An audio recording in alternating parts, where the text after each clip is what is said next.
This has devolved into chaos. So this is our second to last trivia episode. Just last.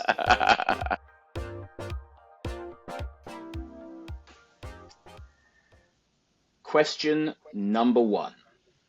What everyday looking object often dies in your hands when you use it to test the potential of hydrogen of a substance? Now, while the two of you thinking about that, welcome to what I believe is the second episode of the Evil Trivia podcast.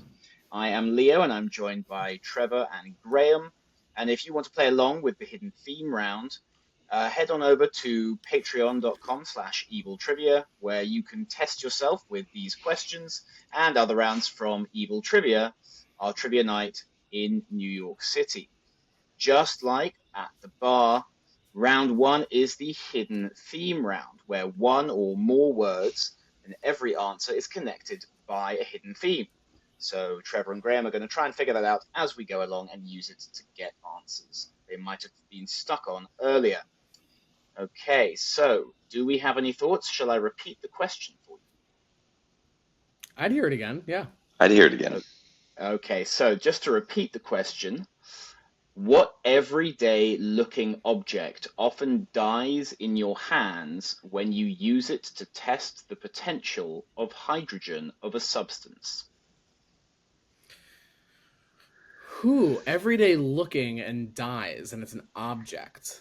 Everyday looking object dies from testing the potential of the hydrogen of a substance. The thing my brain is stuck on right now is a canary in a coal mine. I know that's wrong, but I just keep picturing you're like, okay, test the hydrogen. There's a little bird in your hand. I'm not sure. If you were to test a battery, if you were to discharge a battery or something like that, or you use an item to discharge, you would say that thing dies. I don't know. I think let's keep going, but let's come back to it. Very unusual. We come back to it. Yeah, I don't have that one. Okay. Question number 2. This one's a little bit longer, so bear with me. Were it not for moonshine drunk Joseph, a spouse long since would I have been. Whence camest thou? Whither didst thou go? From what place dost thou hail, Joseph of the white gaze? This is what you get when you ask ChatGPT to translate into Shakespearean the lyrics to the chorus of what 1994 one-hit wonder? I think I know this one. I don't know this one. I would love to hear the lyrics one more time though. Yes. Okay, yes. I'll read them in my best Shakespearean. Were it not for moonshine drunk Joseph, a spouse long since would I have been. Whence camest thou? Whither didst thou go? From what place dost thou hail, Joseph of the white gaze? That's really, really good. That's fantastic. I'm really scared that ChatGPT can just do stuff like that. I'm gonna preface this. I'm gonna qualify this by saying that I had to tweak some of what ChatGPT came up with. Some of the specific phrasing I had to tweak a little bit. I'd say it's like great disclaimer. 80% ChatGPT, 20% Leo GPT. I'll go ahead and say it. I think the answer to number 2 is Cotton Eye Joe. I would agree with that. Is it eyed or Cotton Eyed Joe or Cotton Eye Joe? I don't remember. I believe it's Cotton Eye Joe. Okay, yeah, I think so. Rednecks with an X is the name of the band. Rednecks. Rednecks. I love the name of that band. Which is that an acceptable name? Do we think for a band? Yeah, I'm not sure. There was I always think back to if Jeff Foxworthy can say it on TV, then I feel like it's not a slur. If he can just keep saying it constantly on TV for his entire 50-year career, then 50-year career probably is too much. But I think it's probably okay for us to say on a podcast that's being listened to by 12 people, if we're being generous. Hey, folks. 12 people now, but in the future could be as many as 13. Back and cancel us. Yes, exactly. They'll go back and cancel us. Yeah, 12 people. We have our parents. Hey, Mom. My parents are definitely not listening to this for sure. Leo, what did your mom say when you showed her like music from the band you were in high school? Oh God. Okay. So this was when I had a band in high school. I played bass. And my mum is a classical musician, professional classical musician, retired now. But she wanted me to play classical music, and so did my dad.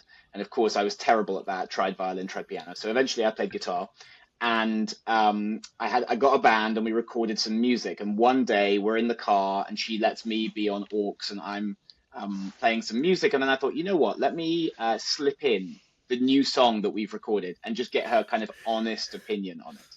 And Oh so I start no. playing it, and about 30 seconds in, she's like, "Oh no, I really don't like this one at all. Can you change it?" And I said, "Yeah, no problem. Just so you know, this is the song I made with my band." And she says, "Oh, I'm sorry. Well, I feel bad. Do you have another song?" So I said, "Yes, we recorded a second song. I'll play that song for you." So I play that song, and Oh, just over halfway through the song, um, there's this bit that's a little like slower and quieter, and she says, "Oh, I really like this part of the song." And I entirely truthfully turned to her and said, "This is the bit where I'm not playing." oh my Yeah, God. That's so funny. and Deepest, obviously, Oh like, god. deepest trivia lore. yeah, and obviously, like the good son that I am, I have never let her forget it. It's Yeah, wonderful. It's wonderful. yeah. All right, Okay. question number 3. Okay, here we go. Question number 3.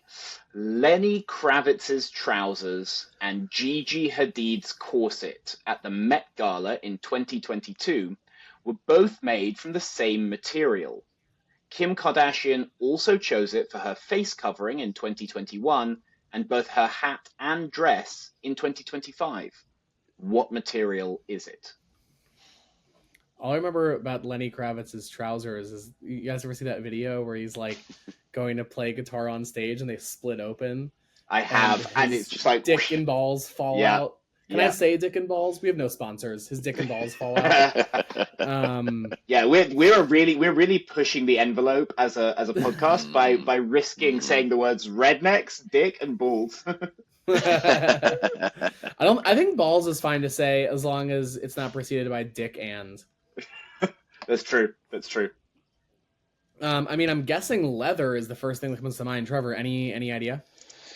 It definitely, so if it isn't something like leather, I might be picking up on, if it is something like leather or something else, I might be picking up on something about this hidden theme. But I'd say let's keep listening. It's making me want to go back to that first one and think more about what the everyday looking object would be. But yeah, leather or Yeah, wool, something of yeah. that kind. All right, we'll come back to it. I know all of the pop culture heads, with the Kim Kardashian one and Met Gala stuff are all going to be like, you're idiots. Get in the comments. I will say that I tried to pick ones that were memorable and iconic for people who follow these things. So definitely, yeah. Yeah. I even think you guys would recognize the look of some of them. Okay, Okay. we'll come Okay. back to it. We'll come back to it. Question 5. The way to the North Pole, where the woozle wasn't, and a nice place for picnics are all locations shown on the map drawn by Ernest H. Shepard at the beginning of a famous series of books. In what fictional land can all these places be found? Real quick, I'm sorry to interrupt. Aren't we on question 4? I said what I said and I stand by it. Ooh. Ooh, interesting. And I'm Trevor's such a. so I'm I'm Trevor's. speaking as the I voice have of my the audience. notes. I have my notes here, and I was like, yeah, I guess I thought we were. I think I know the answer to this question. Trevor, do you have any ideas? Well, now I need to hear it again because I was so busy getting ready to actually which question we were on. Trevor Okay. is always into parliamentary procedure and needs. All right, well, let's hear it one more time. Okay.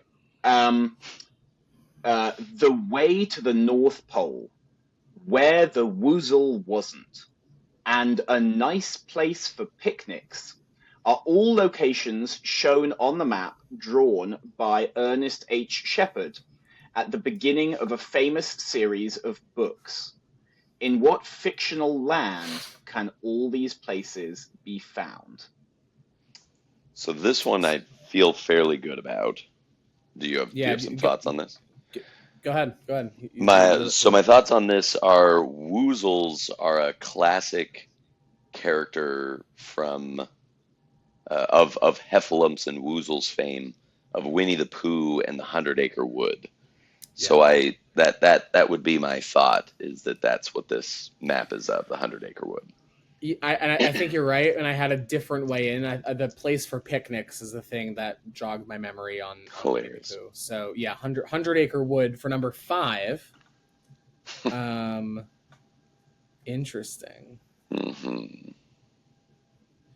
So what I'm thinking now is like, maybe the number has something to do with the answer, like 5 acre or 500, or five wood. Maybe it's two eyes, 5 woods, 5 acres, 2 Joe. I think we're onto something. 2 eyes. Okay. Yeah. Okay, so there's no number 4. I like this. Yeah, I thought you might. I'm just so glad that I got. I'm so glad that I got such a good reaction about. I was waiting. I was like, who is it who's going to call me out on? Of course, it was always going to be Trevor. It was always going to be Trevor. And I got to do my little thing of like, I know what I'm doing. Okay, are you guys ready for the next question? Yes. Yes, we'll take the next question. Okay, question number 10. Unbelievable. We're already going avant-garde and breaking the format on the second episode of the podcast. 2. Yeah, you're right. Honestly, maybe I should have saved this for later, but fuck it. We can always release this one later if we need to. Yes, Perfect. Exactly. You could just edit out the bit at the beginning where I say this is the second episode. I can redo the bit at the beginning if we need to. This is the second good episode. We'll just wait until we have one good one come out. This is the 32nd episode of. This is the second to last episode of. Okay, here we go. Question number 10. The highest grossing movie of 2024 that was not a sequel is getting, you guessed it, a sequel. In the first movie, the actor who was nominated for a Tony for the role of SpongeBob SquarePants plays a certain character. In the sequel, what heartless character will he become? Ooh, okay. I definitely will need that question again. Yep, let's go for it straight away again. Mm-hmm. Question 10. The highest grossing movie of 2024 that was not a sequel is getting, you guessed it, a sequel. In the first movie, the actor who was nominated for a Tony for the role of SpongeBob SquarePants plays a certain character. In the sequel, what heartless character will he become? So I think I know the movie, Trevor. I think I do as well. I think it's Wicked. I believe it's Wicked. Is that what are we calling the second half of Wicked a sequel? I'll give it to him at the very least, just to say why not. So the character of the lion is the one that didn't have a heart, right? Of the classic Wizard of Oz characters. He needed the heart for his courage. Which heartless character does that actor play? Leo, can you read the very end of the question again? Yes. The actor who was nominated for a Tony for the role of SpongeBob SquarePants plays a certain character. In the sequel, what heartless character will he become? Well, I'm so sorry. Is the Tin Man the one that has? It's the Tin Man. Yeah. It's the Tin Man. Yeah, okay. The Tin Man. The Tin Man. Doesn't have a heart. We needed the character, not the actor. Yeah, the character. Okay. And I think I could be wildly wrong here. I think the actor was married or is married to Ariana Grande. Dating, not married. Dating. Yeah. Hmm. Because I saw SpongeBob on Broadway. So fell asleep during SpongeBob on Broadway, like next to me in the audience. It is not a snooze fest. It is not a musical to fall asleep to. It's like a musical for like attention deficit children. And yeah, she fell asleep during it. But yeah, I feel good about Tin Man. So 10. Well, it's kind of interesting because 10 and tin are one letter off. 10 Man, 10 tin, tin, 5. 10 tin. Tin's atomic number is not 10. I think it's like in the 70s. Because we did do a element round thing at trivia like a year ago. I think that was me and you, Leo. Yeah. 10 and tin. I think we need the next question. Can I guess what number the next question is? Please. It's going to be number 23. Trevor, you want to guess? I do not. Okay. I don't. Well, here we go. Question 12. That's what I said. Yeah. Absolutely. Okay, I'm going to apologize for pronunciation on the next one of a certain word, but I can spell it for you should you need it. Question 12. Sally and Laurel Juspetchik. That's the pronunciation that I'm not spelling right, and I'll spell it for you. It is Juspeczyk.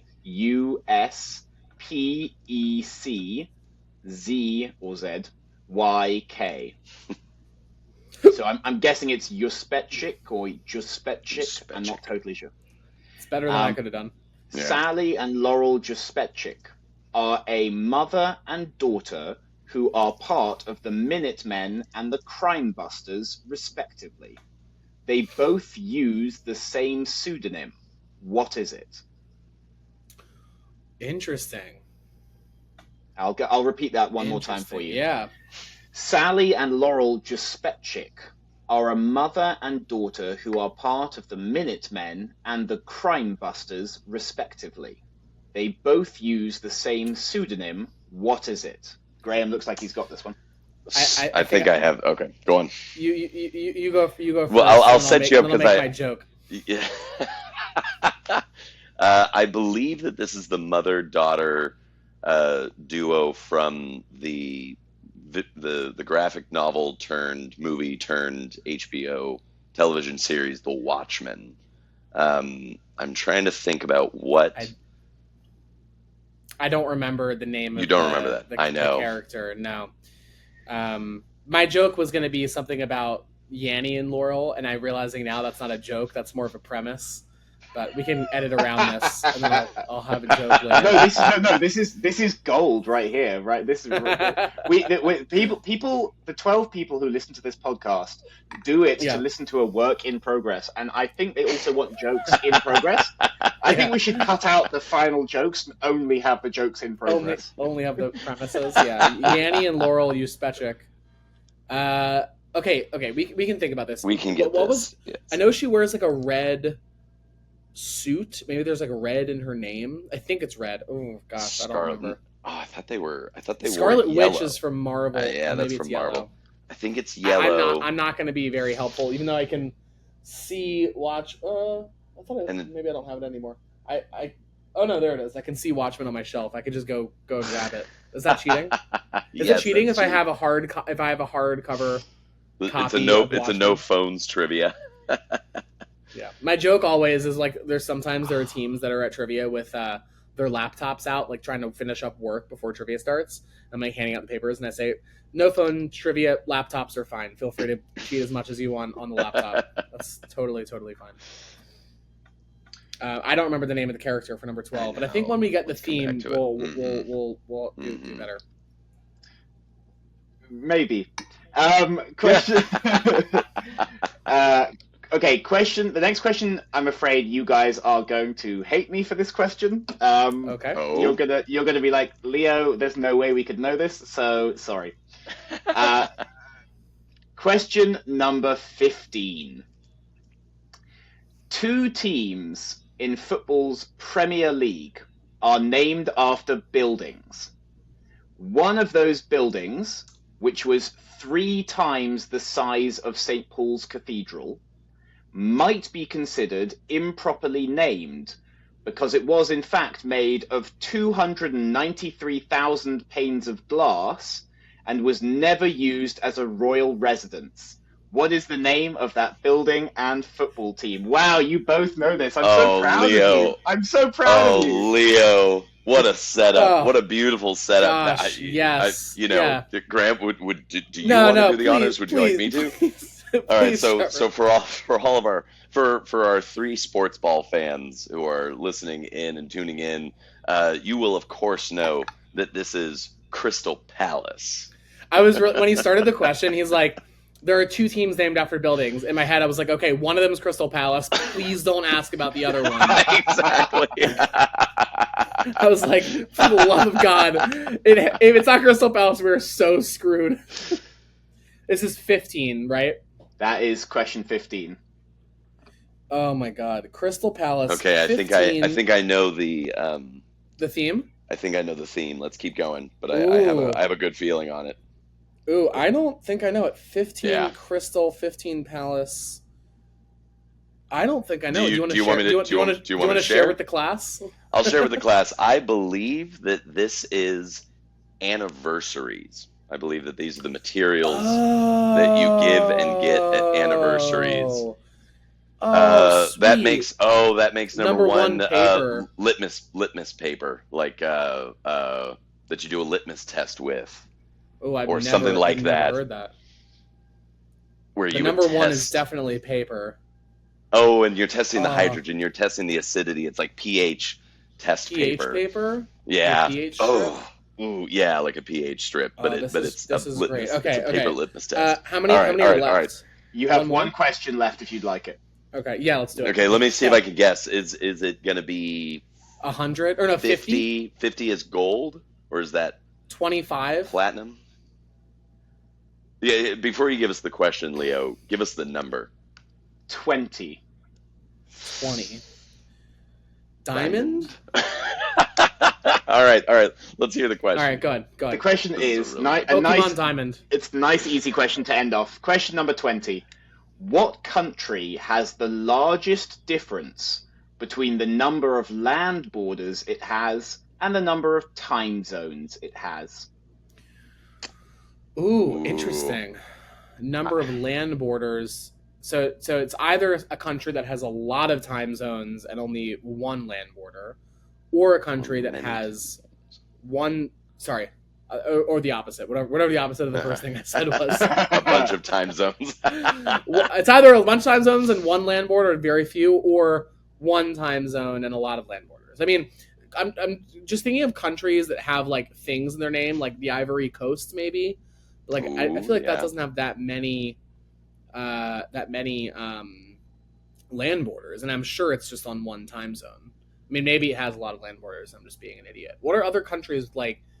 Materials? I mean, it's in the Horn. Yeah, the Ivory Coast is on the Horn of Africa. It's got a pretty standard number of bordered countries. I mean, I'm trying to think of countries that have a lot of time zones and very few land borders. I mean, like Australia, right? Not a lot of land borders there. But I don't know if you give somebody Australia for your 20th anniversary. Yes, the Aussie anniversary. Yes. Please take this prisoners colony. Okay, let's hear the question again. I wanna hear this again. Sure thing. The question is, what country has the largest difference between the number of land borders it has and the number of time zones it has? The largest difference. So there isn't going to be a country that has 8 time zones and 1 land border. So it's almost certainly going to be, it's got a bunch of land borders for how very few time zones it has. For example, like the Congo is in one single time zone and has like 8 neighbors or 7 neighbors, which is an unusually high number for a single country that has one time zone. Mm-hmm. I think we can get this. The Democratic Republic of the Congo. I'm trying to think of any of those. Is that the Democratic anniversary? You guys, I swear, when you guys get this, you guys are going to kick yourselves that you didn't say this straight away. Oh God. What are countries? Oh, with is it things China? It's China porcelain. It's like the China. Oh. Oh, come on, Well baby. done. Let's go, baby. Yeah, because it only has one. It only has one personality time zone. high. It only has one time zone. Personality higher my ass. I love that fact. I love that fact too. And man, I feel really that's stupid. really cool. Okay, the Minutemen and Crime Busters question. That's 12. Is that the only one you don't have? Am I correct? Well, I don't think we have 3. We don't have 3. We don't either. have 3 either. Yeah. Okay. Well, let's just run through them really quickly. So, your answer to the everyday-looking object. Paper, pH paper. Would we get a point for that? No. I'll just remind you of the question itself. What everyday-looking object often dies in your hands when you use it to test the potential of hydrogen of a substance? And is it DIES or DYES? Good question. It's DYES. Oh, let's go. Often dies in your hands. So it's pH paper, right? It's pH paper. Yeah. It's a litmus test is what it's called, but would you call it litmus paper? Would you call it pH paper? You'd call it something like that. I will. I'm going to go ahead and just. I know we haven't got to the official end of the round. Just a point of information. Litmus paper and pH paper basically do the same thing. pH paper is neutral and then goes blue or red depending on the thing. Litmus paper is either red and then turns blue, or is blue and then turns red. But they're basically the same thing. So basically the same. Yeah. Okay. And they're both dying in the same fashion. Damn, Graham, great work on that. Okay, number 2. Number 2 is about moonshine drunk Joseph. We got Cotton Eye Joe. Second anniversary, you get eyeballs. Yep. Question 3 is about the materials that Lenny Kravitz, Gigi Hadid, Kim Kardashian had it for her face covering in 2021, and it leather? Her hat and dress in 2025. Would you like me to tell you if you're right or not? No. I mean, no. I you don't have to tell us right now, but the only thing that I could see for this would be leather. So we'll come back to it. You can tell us if we're right or not at the end of the round, but that's what I'm locking in for team Trevor and Graham. Yeah. Okay. 100 Acre Wood. Question 5, you've got 100 Acre Wood. 10, you've got Tin Man. 12 is about Sally and Laurel, the mother and daughter. Oh, all right, Trevor. Look for things around your apartment. So what's better than tin and worse than crystal? Silver, maybe, like the silver surfer. I'm going at the character. Is she like the ghost specter? Is she's something specter? Silk specter. Silk specter. Right? It's silk, right? Silk. I'm gonna go with that. I'm gonna go with group number Silk Spectre. That was number 12. I think that was some good teamwork. I think that was good teamwork. Crystal Palace and then China. Okay. I think we lock it in, Graham. I don't think we can do any better than this. Our hidden theme is anniversaries. Yeah. Okay. Hidden theme is anniversaries. Leather. Final thoughts. Go with leather. Okay, you're going with leather. I can tell you that out of a possible 10 points, you guys got 10 points. Let's go! Let's go, baby! Oh, fantastic! Wow, good round. I am impressed because I thought that some of these might be. I thought you guys might kick up a fuss about some of them being difficult, but I'm glad you got them. For what it's worth, I wrote 2 extra questions. Let's do them. Which I think might be, for example, if we're thinking, so this is a peek behind the curtain for those of you listening, if we're thinking about tweaking this round for when we actually host it, and you think, okay, we need to make one of the questions easier in order for people to get the theme, because remember, I didn't include any of the major theme words like, some of the big anniversaries people know. What I did also write is question 25. What one word connects 538, Treasure Island's antagonist, and the jazz musician who wrote Song for My Father? You got Silver. Nate Silver, Long John Silver, and what's the last one? It's a jazz musician who wrote the song "Song for My Father," which has 45 million streams on Spotify. None of them are me. Someone Silver. Mostly because I don't have a Spotify account. Oh, okay. He's a great Apple Music podcast. No, unless they sponsor us, in which case yes. He's a great jazz musician called Horace Silver. So yes, you're right. 25 is Silver, and the other one I wrote is question 50.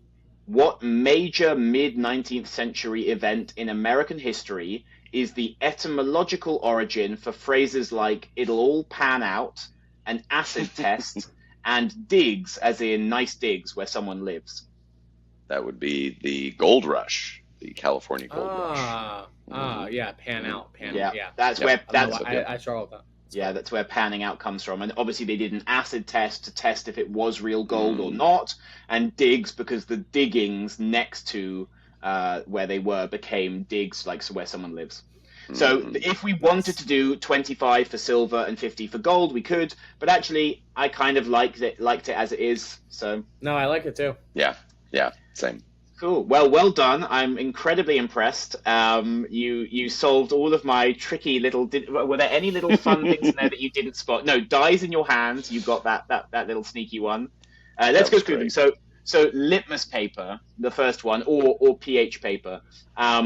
Yeah, that one I put dies in your hands. I thought would be a fun little pun that I was hoping that you wouldn't ask about, and you didn't until the very end. You came back to it. Potential of hydrogen obviously is what pH stands for, although a lot of people don't know that. I didn't know that. A couple of other things. Yeah, that's a pH scale. Potential of hydrogen, kind of odd. You wouldn't associate hydrogen or potential with the kind of acidity in basic. It's the negativity though, right? So the lower your potential, the closer to acidic it is, which means there's more hydrogen atoms that are drawing the negativity down. You are the chemical science chemistry material science fact brought to you by Trevor Ballou. Yeah, I need to have a soundboard that like boos every time. There might be in. I get no respect around here. I carry the team. I get no respect. Oh, there's this. There's this. Hold on.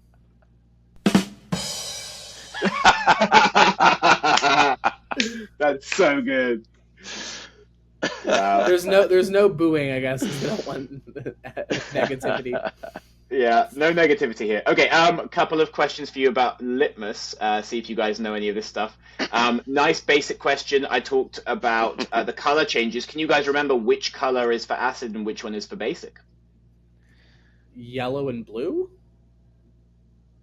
Yellow being acid, blue being basic? I don't know. Yeah, blue is going to be for acid, yellow. Or like pink, maybe?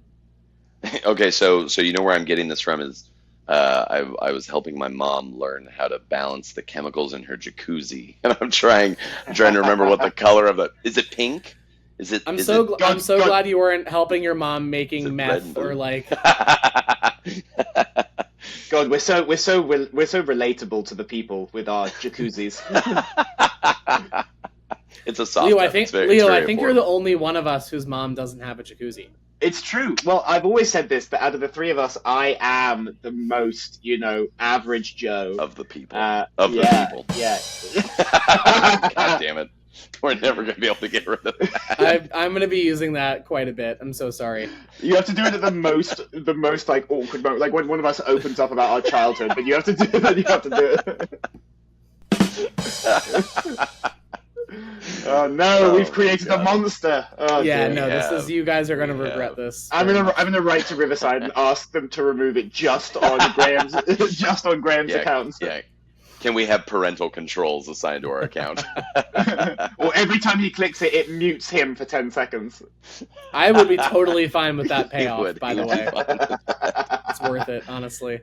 Okay. Question number 2. I haven't got that yet. So I can tell you that the color changes are that if it's acid, it's red, and if it's blue, it's basic. So those are the two colors associated with it. So the more red it is, the more acidic, and the more blue, the more basic.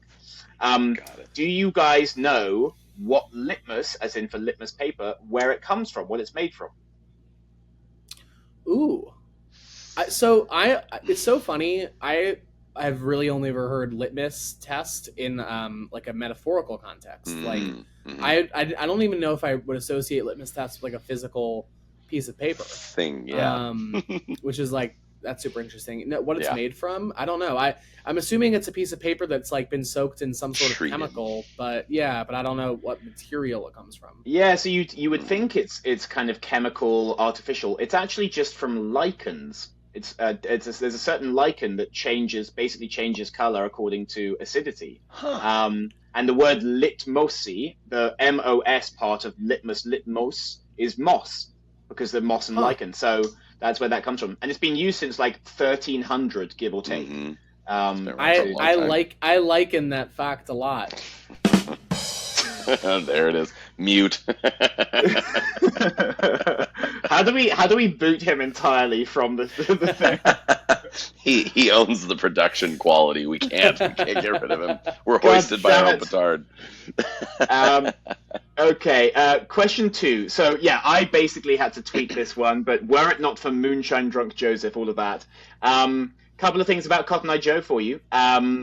Originally a traditional American country folk song, possible historical associations with slavery in the South, predates the Civil War. So it's a super old song originally. It might even come from an Irish folk melody, because there was an Irish folk musician who was touring the US, heard it, and was like, oh, this is the same melody as a song called The Mountaintop. So it's not really clear where it came from. And then it became popular because, as you say, rednecks made it. Do you know where rednecks are from? Are they not from the Deep South? Is that the trivia question? You mean the etymology of the term redneck? No, because they're not really. No band. one's really sure about the proper etymology of redneck. There's a few options, but no, I mean the band Rednecks. Oh. I'm going to say something surprising because I'm assuming it's not the Deep South, and I'm going to say Massachusetts. Trevor, you want to hazard a guess? I'll double down on Graham's assumption and say Connecticut. I can tell you that they are from Sweden.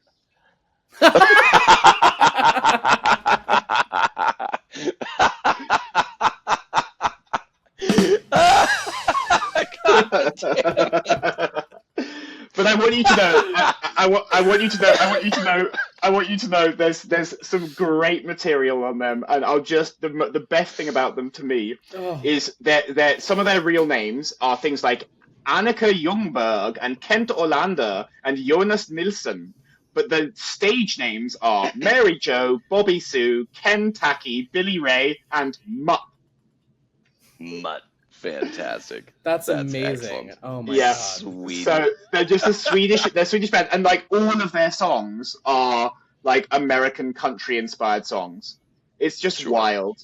I think are they all lampooning? Like, is it meant to be kind of farcical? I think it's meant to be a celebration, kind of. The song Cotton Eye Joe was the lead single from their debut album. So it was a big hit for them. Their debut album, by the way, the name of it was Sex and Violins. I remember. I actually remember seeing this. And I was like, what an amazing name for that. Amazing name. A couple of other things. That's also how Leo was conceived. Yeah, absolutely. It's true. Don't do the drums. It didn't deserve it. Oh, thank God. Some of their other singles were, so they had Cotton Eye Joe, they also had Old Pop in an Oak, The Spirit of the Hawk, and Wish You Were Here. But I don't think it's a cover of the... You're right. Mm-hmm. Yeah. There's speaking of Sweden and Americana, there's a great band that does like American like folk music or just like kind of like folk music type stuff I think they're from Sweden, called First Aid Kit. You guys should check them out. They're really, really good. Okay. Oh yeah, I think I'm familiar with them. They're like kind of randomly Swedish though too. Oh right. I hope I'm right about that. I'm pretty sure. I'd have to check. I want to tell you some of the other names of people in this band, or like stage names. Jiggy McClaganahan, Spades, Pickles, Mo Lester the Limp, Bone Duster Croc, and Purvis. No, Bone. Mo. Yes, it is Mo. Yes. Oh, I didn't even get that until now. It's literally MOE space LESTER. Mo Lester the Limp. We're Yeah, never getting a wow. sponsor. Big Wow. shout out to all of our Patreon members who keep us Yeah, on the air. yeah. But they also have Bone Duster Croc and Purvis the Paler Gator. Yeah. Anyway, The bunch of Mo Lester joke was in Uncle Lester from Succession. Have you watched that? Hilarious. No. I mean, obviously, this Mm. predates Succession. But. Yeah. Why are Anyway, there so so many stage names for these? Is there that many yeah, they've gone through a players in bunch of this, or they're just changes. changing the Yeah, name? no, they've gone through a bunch of changes, but they also have a lot of people in the band. Hilarious. But yeah, it's just so funny to me. It's like so. This actually reminded me of a fact. I'm pretty sure it's Sweden where they've got such a funny warped view of America because they use the word Texas to mean crazy. So someone would be like, "Oh," in Swedish they'll be like, "Oh, how was the party last weekend?" And they'll be like, "Oh my god, it was totally Texas," meaning it was like a rager. It was crazy. Wow. Isn't that great? That's hilarious. That's awesome. What a So good. strange fixation. Couple of other things I want to say about Cotton Eye Joe. I've got two other things basically. One is, do you know what cotton-eyed means? Like, is it like I'm thinking like greedy, like only sees like the cotton as like money, like I don't know. How That's a interesting. very Okay, interesting idea. I would Or have is thought it it was. is it drunk? I would have thought it was alcohol related, or like you're starting to get cataracts, so he's like old, and his eyesight is starting to go, Yeah, I don't know. and the fact that he drinks too much is only loosely related to that. So there's a bunch of different theories. The ones I referred to in the question, I said moonshine drunk. So one of the theories is he's drunk on moonshine. Another theory is that he's blinded by drinking wood alcohol, which turns the eyes milky white. It could just be that it's like a black person with very light blue eyes, or like the contrast between dark skin tone and white eyeballs.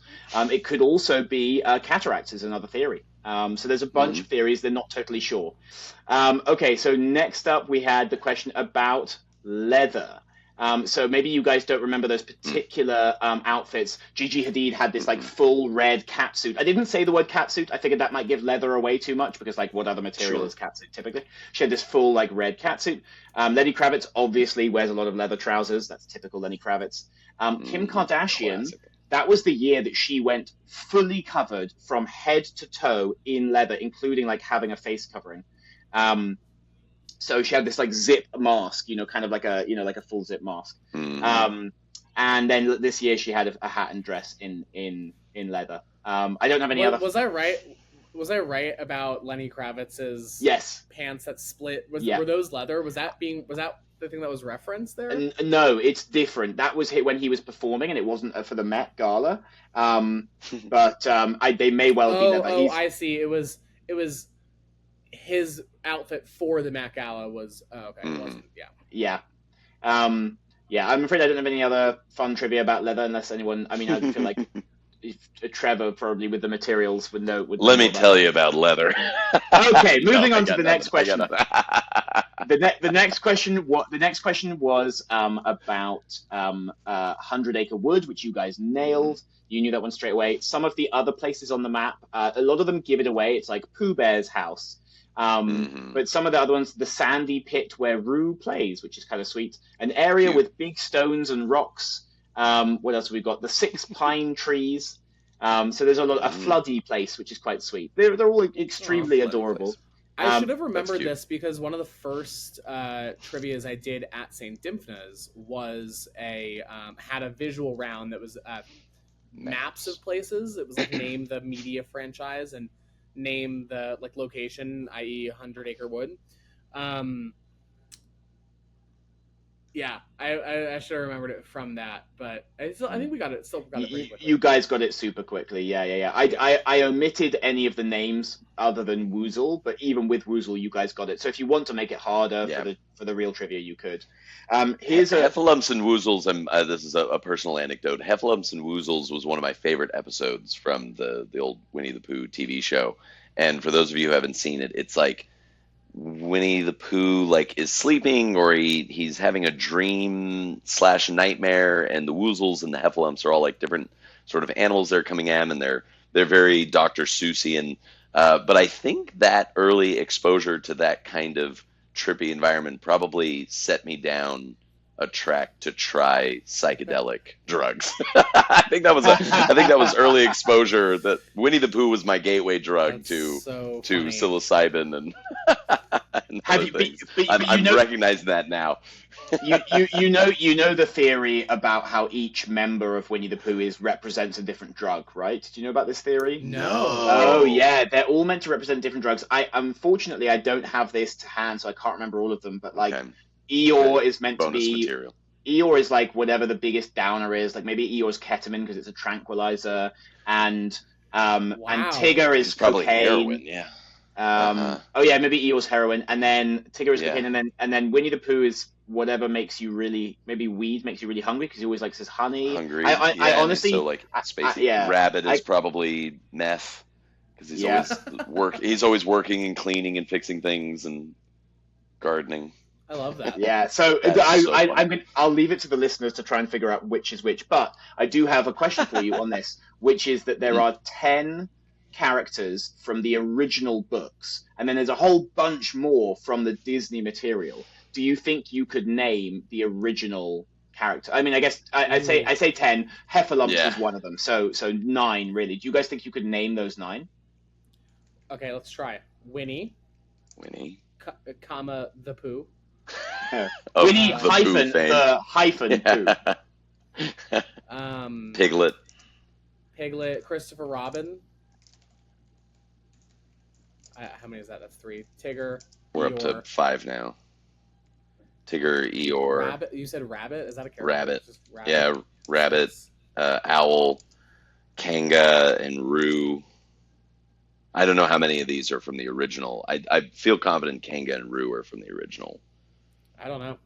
Are we missing an obvious that? one? 1, 2, 3, 4, 5, 6, 7, 8, 9, 10. I mean, that's 10. Does Including Christopher Robin Heffalumps? count? Including Heffalumps. I will tell you, you are spot on. Those are the 10 from the original one. Nice. Well done. Some of the ones Come that on, were baby. some of the ones that were invented by Disney, like Gopher, for example, is Disney. Oh, Gopher, for sure. For sure. Yeah. It's funny to think about, like, you know, they're making Winnie the Pooh horror movies now because it's entered the public, like the story has entered the public Woo! domain. It makes me think about, like, what are the media franchises now that if they ever entered the public domain would create the most unsettling horror movies. Like I think SpongeBob For would sure. make a very unsettling horror film. Definitely. For sure. Finding Nemo was already kind of scary.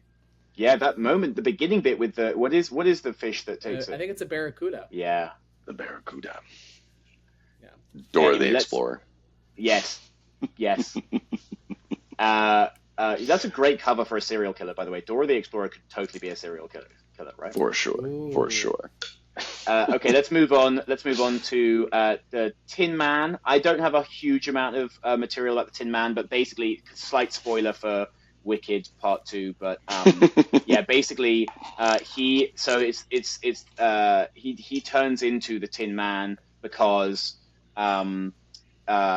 Elphaba's sister casts a spell on him that she wants to make him fall in love with her, but she gets it wrong, and his heart starts shrinking, and then Elphaba's like, no, I'll save you, but the only way she can save him is by turning him into something that doesn't need a heart to survive. And then the other transformation that happens is that Fieri, is it his name? Fieri? What's his name? Yeah. Not Guy Fieri. But yeah, Fieri. They go to Flavortown. He also that played by the beautiful Jonathan Bailey. He also gets transformed. Do you know what he gets transformed into? Scarecrow? Yeah, he becomes a scarecrow. Yeah. Without a brain. Yeah. What is the element number of 1070, 72? Haven't got a clue. I thought you knew. I thought you knew. But you knew everything. I know the first 20 by heart. It's 50. Okay. It's 50. 10.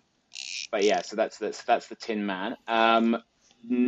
Straight after that we had number 12, which was the pseudonym. So Minutemen and Crime Busters. Crime Busters were also known as the Watchmen.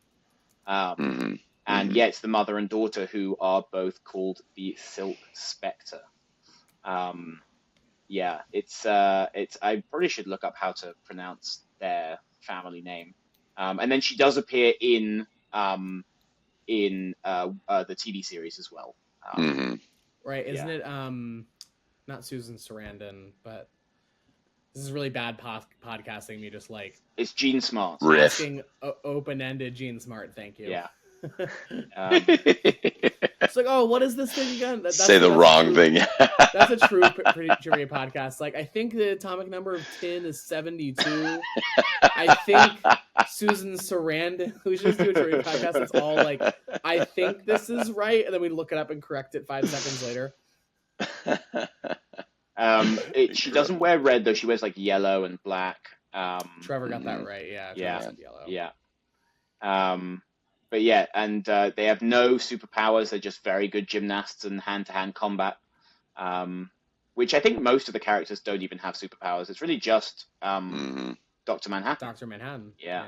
Who has insane... I mean, Ozymandias has like really super smart, if you consider that a superpower, right? Yeah, I guess so. I mean, we would hope so. We hope that being smart is a superpower. Are you trying to insinuate that we're smart? No, I'm insinuating we hope that that's a valuable skill. Oh. Yeah, sometimes. I'll move us along to 15, which was the Premier League question.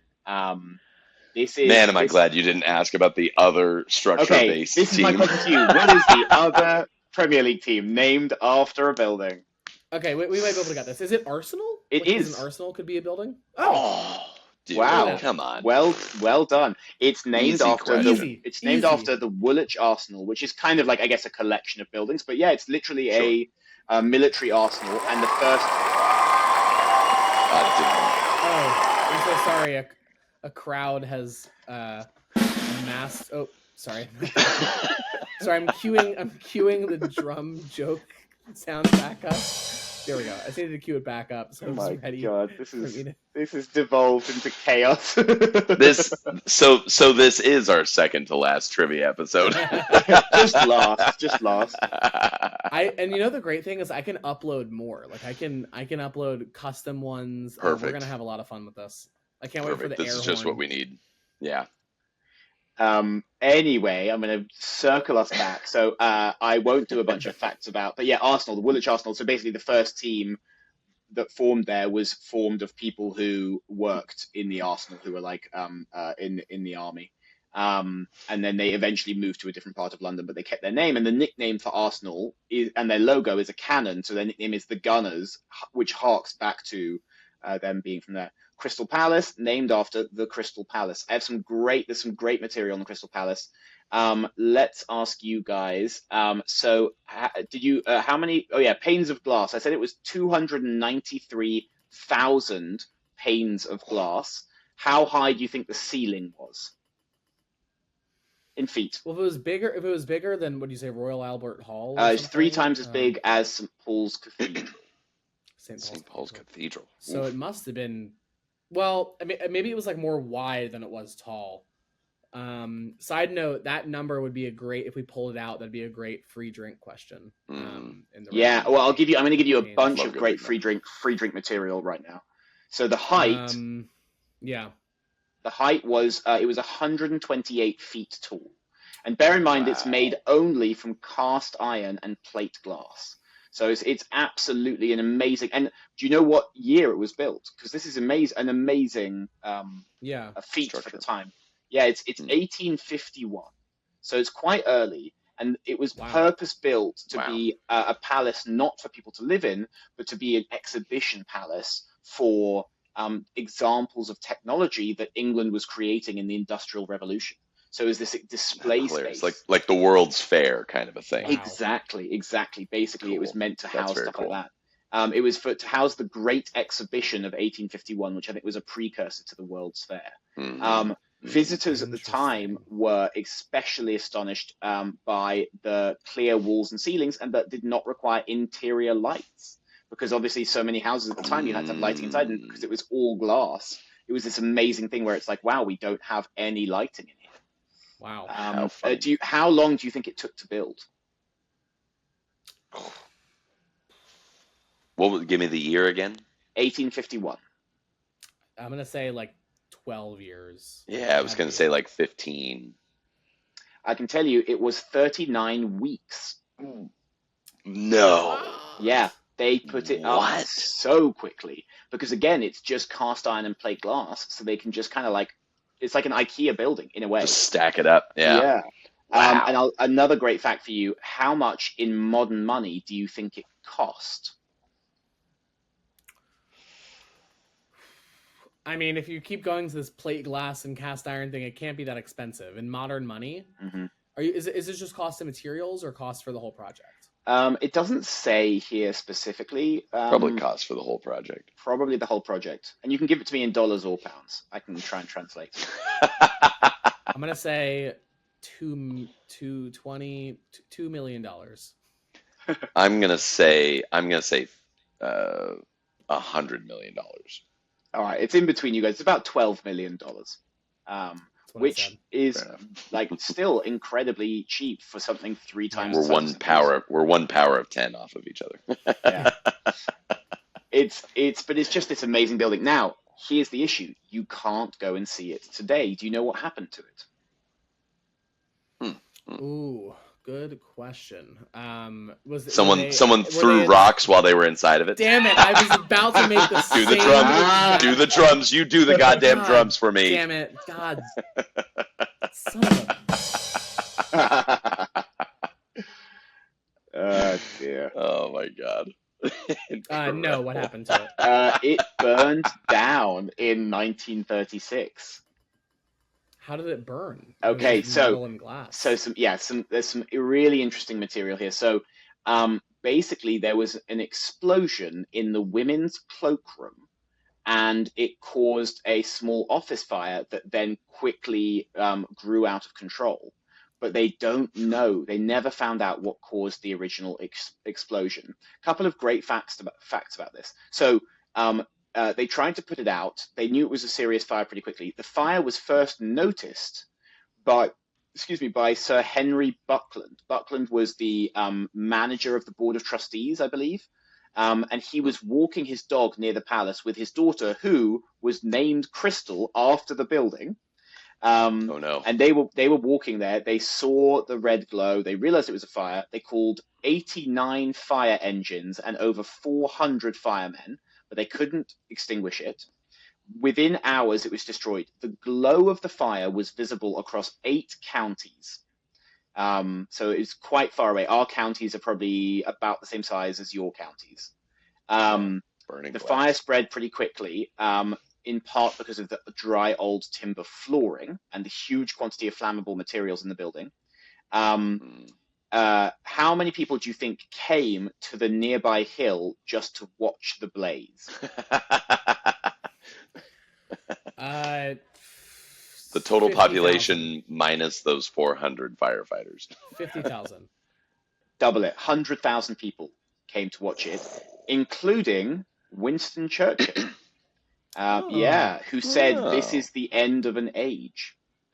It was unbelievable. Now, the final great fact about this is that there was one particular person who maintained a theory that the fire was caused by a deliberate act of sabotage against him because he was developing a new technology and that somebody wanted to sabotage him, maybe a competitor or someone wanted to sabotage him.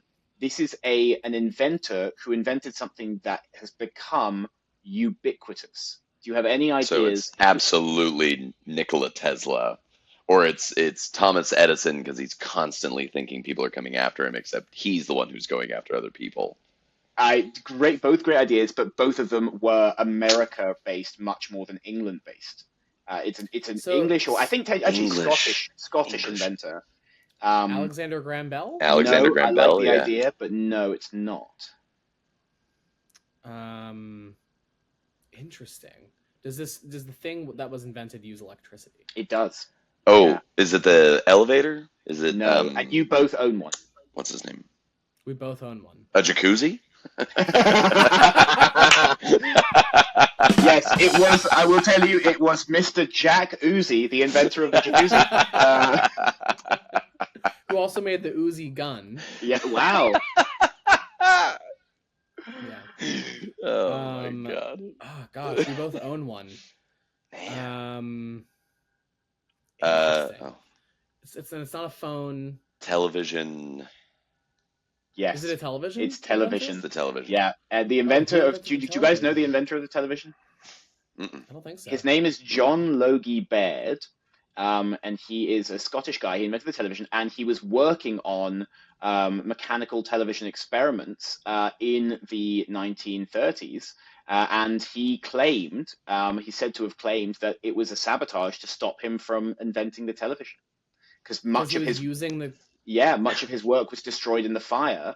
And so he was, because the Crystal Palace became not just an exhibition space, but also somewhere for people to work on things and develop new things. Sure. And so yeah, Kinda like a he co-working claimed, invention space. exactly. It And was the so, first WeWork. isn't that This was wild? the first that he- WeWork. so it may be the whole thing burned down just to stop the television being invented. Maybe it was a time traveler going back. Ooh, Who knows? interesting. Anyway, that's a good amount on Crystal Palace. And the final question was about China. I'm going to throw this out to you. Do you guys have any fun facts about China you want to share? They have one. That we're time allowed zone. to. They have. We're allowed to. And how many land borders do they have? 11? Ooh, 9? good question. Well, we can count Land them. borders. Yeah, so North Korea. Hold on, I'm I'm gonna gonna say just 9. make sure I have my list gonna of say land 9. borders up. North It's more. Korea. I can tell you that It's more than 9? I'll tell you it's 14. They have 14 land borders, and I'm going to see if you can get all of them. Oh gosh. Okay. Now I'm even second guessing if North Korea is Russia or no. I'm pretty sure it's China. I will. Are we I'll counting let, I'll, Tibet? I'll let you know. No, we're not counting Tibet. Rats. Sorry, Yeah. guys. Okay. Is North? Yeah. Why don't you tell us if we're right as we go? So North Korea, Yes. Nepal. Nepal, Yes. India, Yes. Mongolia, Yes. Russia. Yes. Do they border? They don't border Pakistan, do they? The They old do. Pakistan. They do. The separated piece of Pakistan on the east side. They do border Pakistan. Gosh, Vietnam, like what down south? Yes. Yeah, maybe. Vietnam, correct. Cambodia. Not Cambodia.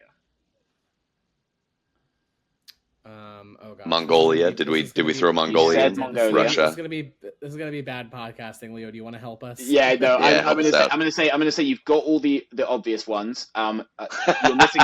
You're missing. You're missing. No. I'm saying you did a good job.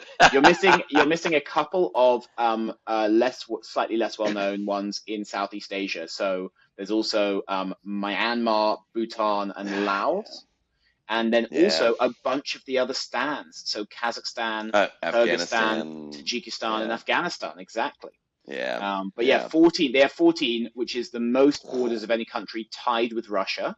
But as you say, they only have one time zone because they want to have like universality across the thing. Okay, So so that is then all the questions. I have a couple more little things before we wrap up. The main one of which is, do you guys know the anniversaries? Do you know what the different numbers are? What, like all of the anniversaries? Yeah, well, I mean, obviously there are some that are more well known than others, but like we had 1 is paper, 2 is cotton, 3 is leather. Do you know what number 4 is? No, 4 is fruit or flowers. Although sometimes there's like a difference between English and American. 5 is wood. 6 is either iron or candy or sugar, weirdly. 7 is wool or copper. 8 is bronze. 9 is pottery. There's a bunch of amazing stuff in there. A lot of it is like materials. So you've got like, after you've got 10 was tin, you get steel, silk, lace, ivory, stuff like that. Then when you start getting above 20 with China, then you get like brass, copper, silver plate. Some really interesting ones as you get above 25. 26 is pictures. 27 is sculpture. 28 is orchids. 29 is furniture. 31 timepieces. 32 conveyances like cars. I don't know how this list. I'm like not sure how. I think after you hit 15. only every 5 are really like set in stone. All the I other ones like are kind of made up. Do they line up? Do they line up with the Jubilees? Yeah, it's the same thing. It's the same thing. So if you So remember, like the 75 is not diamond or something. Or... yeah, 75 is well, so weirdly 60 is diamond and 75 is diamond. Well, I think that's what it said there. Hold on. And then What- platinum Le- is 80. Platinum is 70. So the platinum jubilee that the Queen had a few years ago was for the 70th anniversary of her coronation. But there's some good ones. But basically, after you hit 15, it's every 5 is still kind of established, and in between that, people have made up ones. I mean, mostly it's basically companies making up ones in the middle to try and sell more material. I like the idea that that future generations will no, one eschew materials for gifts and things like that, and the young generation will move towards experiences. And so, like, the 5th anniversary will be like the staycation anniversary, and the 10th anniversary will be Yeah, like music festival, yeah. People are going to reinterpret. People are gonna tropical getaway. yeah. No, I definitely think that you're going to see some reinventions. I also know I saw some lists online of people already trying to kind of tweak the thing. So like one of the things became Mm. like technological goods, which is so much less romantic. But yeah, Yeah. it's because it feels like it's being taken over by companies that want to sell shit, basically. Hilarious. Yeah, You know. of course. In terms of, I looked up a little bit about the origins of wedding anniversaries. Like, how long has this been a thing? And it seems like the concept of marking wedding anniversaries goes back to at least like the 1500s with the Holy Roman Empire, where like a man would traditionally give his wife a silver wreath on their 25th anniversary and a golden wreath on the 50th. And then in Victorian, you had it, stuff like that. And then only in the kind of early 1900s do they start expanding every single year up to the 15th or the 25th, and it's mostly marketing stuff. Yeah, Um, that's very cool. yeah, so that's kind of like where the birth of it has. And I tried to see if other cultures do things really differently, but honestly, they don't. I mean, it's mostly America and England that seem to abide by these Sure. anniversary traditions. Other countries maybe do like celebrations more than like having a theme for the year. Sure.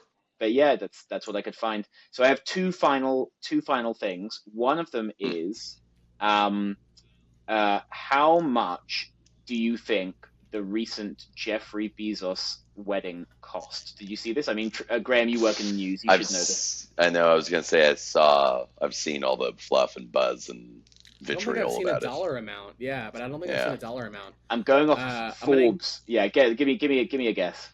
I'm gonna say it's in the like this log of 10. Like I think it's in the. Is it over 100 million? I would no. That's crazy. I'm gonna say 50 million. Yeah, I'll go a log up. I'll say 100 million. So some outlets reported that it could be around 50 million. Forbes has done a deep dive and they think it's about 20 million, 20 plus. Okay. But yeah, it's definitely in that range, which is insane. Do you know what the average wedding in America is? 100,000. No, less than. Gotta be less than that. Yeah. 20,000 average. About 30,000. You're very close. About 30,000. Yeah. And my final little question I had for you guys is... Sorry, you had to factor in the divorce to get to the 100,000. Yeah. The whole. Sorry, I thought you meant the average cost of a marriage. Got it, that's way high. The average cost of a marriage is your sanity. By the way, I'm so excited for your wedding, Graham. I just say, yeah, Graham's getting married this fall. You can clip that what I just said and then play it over the speakers at your wedding as I'm trying to officiate. Exactly. You can be like as you're officiating. Yeah. So my final. All right, shall we sign this off? Oh yeah. I've got one more thought. Thinking about the numbers of things. Of anniversaries 15, 25, 30, 40, 45, 50, 55, 60, 70. all of the things that are those numbers are also what? And it's something that someone has mentioned already in today's episode. Number 15, 25, 30, 40, 45, 50, 55, 60, 70. If you would like me to give you the words for all those numbers, I can. So you're asking about the numbers? Or No, I'm saying that the things attached to those anniversaries are also... So crystal... Yes. 25. Platinum, diamond. Oh, they're all Pokemon games. Yes. I'll read them out for Nice. you. So I thought about doing Pokemon for that was a thought that I thought the hidden theme before I got to anniversaries. I did wonder whether they were Pokemon. And it's games. partly because Pokemon just uses like valuable materials, but basically you've got like 15 is crystal, 25 silver, 30 is pearl, 40 is ruby. All of these things, they're all also Pokemon games. So that's a fun. Pokemon I don't know games which is a wonderful hidden theme, and now we need to release this after edit this out. edit all this bit out and then put it in for that week's podcast and be like, and here's something last time on. Last time on. So which anniversary is sword and which one is shield? That's if you make it to 100. Actually, 100 is apparently 10 carat diamond. So if any of you make it to 100 years of marriage, make sure you get a 10 carat diamond. A 10 carat diamond? Yeah. God, I hope I don't make it that long. Yeah. Well, listen, guys, you did amazingly on that. I'm super impressed. You absolutely nailed it. Very, very, very proud of both of you, especially for getting that Premier League question. And I had a lot of fun writing this, and so I hope you guys had fun solving it. Fantastic trivia, Leo. Thank you so much. Thank you for writing it. Thanks for everyone at home. Yeah, thanks for listening. And again, if you want to play along next time, follow us on Patreon. We'll post these questions after we do them at the bar, and along with the podcast episode, and take a look at that there. And if you're in New York, come out to the bar. Come on out. Thanks everybody. Guys. Bye.